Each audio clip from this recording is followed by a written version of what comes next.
Португалија. Според последниот извештај на Европската комисија, цените на недвижностите во Португалија се меѓу највисоките во Европа, а главните причини се туризмот и кризата во градежниот сектор. Португалија, заедно со Бугарија, Романија, Малта, Кипар и Унгарија, се и меѓу земјите каде што има најголем број на празни имоти. Се проценува дека недвижностите во Португалија се преценети за околу 35%. Единствената земја каде што овој процент се зголемил дополнително до 2024 година, пишува Euronews. Оваа вест треба да направи македонците да се чувствуваат помалку осамени во овој не толку уникатен проблем на преценување на становите. Според мене, Јована, и ти си малку преценета. Велика Британија. MTV ги затвора музичките канали. По 40 години промоција на музиката и поставување на стандардите на квалитетна музика, MTV ги затвара своите музички канали. Причината? Ние роботите.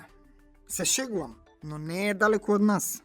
Публиката се повеќе конзумира музика преку платформи како Spotify и YouTube, па гледаноста на музичките програми драстично се намалува. Но, среќна вест за љубителите на реалноста која изгледа нереално. Шоу програмите како Catfish, 16 бремена, RuPaul Drag Trki, бивши на плажа, фатени на дело и други ќе бидат и понатаму достапни. Супер! Македонија. Презентиран е извештај кој одговара на прашањето. Колку сме далеку или блиску до просекот на земјите од ЕУ, ние од Западен Балкан? И како да ја намалиме разликата? Според статистиките, долги години се потребни за Македонија да се приближи до просекот на ЕУ. Од 7 до 100 години во различни сектори. Но ние, технички напредните, сме клучот за македонската економија.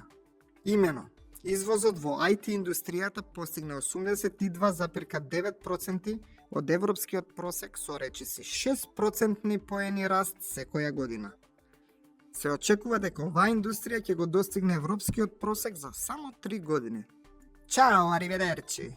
Веќе сум во ЕУ, Јована.